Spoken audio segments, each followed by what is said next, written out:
দুটি কাক পাশাপাশি বসে আছে, কখনো ঠোঁট দিয়ে আলতো খুনসুটি, কখনো আবার একে অপরের গা ঘেঁষে নির্ভরতার গল্প লিখছে। দৃশ্যটা খুবই সাধারণ, কিন্তু এর ভিতরে লুকিয়ে আছে জীবনের এক অসাধারণ শিক্ষা।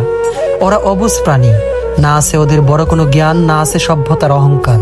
তবুও দেখুন তাদের মাঝে কত মায়া, কত টান, কত আন্তরিকতা। একসাথে খাবার খোঁজে, একসাথে বিপদের মোকাবিলা করে, একে অপরকে ছেড়ে যায় না সহজেও। তাদের ভালোবাসায় নেই কোনো হিসাব নিকাশ, নেই কোনো স্বার্থের খাতা।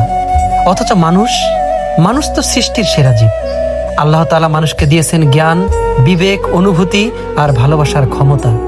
মানুষকে দিয়েছেন দয়া, মায়া, ক্ষমা আর সহমর্মিতার শিক্ষা। হঠাৎ নবী করিম সাল্লাল্লাহু আলাইহি সাল্লামের একটি হাদিস মনে পড়ে গেল।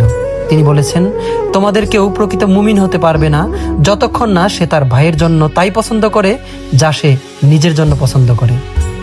কিন্তু আজ আমরা কোথায় এসে দাঁড়িয়েছি? আজ অনেক সম্পর্কই টিকে আছে স্বার্থের উপর। প্রয়োজন ফুরালেই বদলে যায় মানুষ, উপকার শেষ হলেই দূরে সরে যায় আপনজন। মুখে ভালোবাসার কথা থাকলেও হৃদয়ে থাকে হিসাবের অঙ্ক। আজ মানুষ মানুষকে ব্যবহার করতে জানে, কিন্তু সত্যিকারের অর্থে ভালোবাসতে জানে না। মানুষের ঘর হয়েছে বড়, কিন্তু হৃদয়ে ছোট হয়ে গেছে। বন্ধুর সংখ্যা বেড়েছে, কিন্তু প্রকৃত বন্ধু কমে গেছে। যোগাযোগ বেড়েছে, কিন্তু মনের দূরত্ব আরো বেশি বেড়ে গেছে। যে মায়া আমরা অবুঝ প্রাণীর মাঝে দেখি, সেই মায়াটুকু আজ অনেক মানুষের মাঝেই খুঁজে পাওয়া কঠিন। এ যেন সৃষ্টির সেরা জীব হয়েও আজ আমরা অনেক সময় সৃষ্টির ছোট ছোট প্রাণীদের কাছেও মানবতার শিক্ষায় হেরে যাই।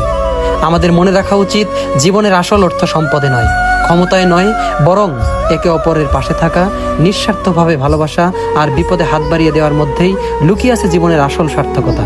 আসুন স্বার্থের দেওয়াল ভেঙে আবার ভালোবাসতে শিখি, কারণ মানুষকে মানুষ বানায় তার সম্পদ নয়, তার হৃদয়ের মায়া, দয়া আর ভালোবাসা।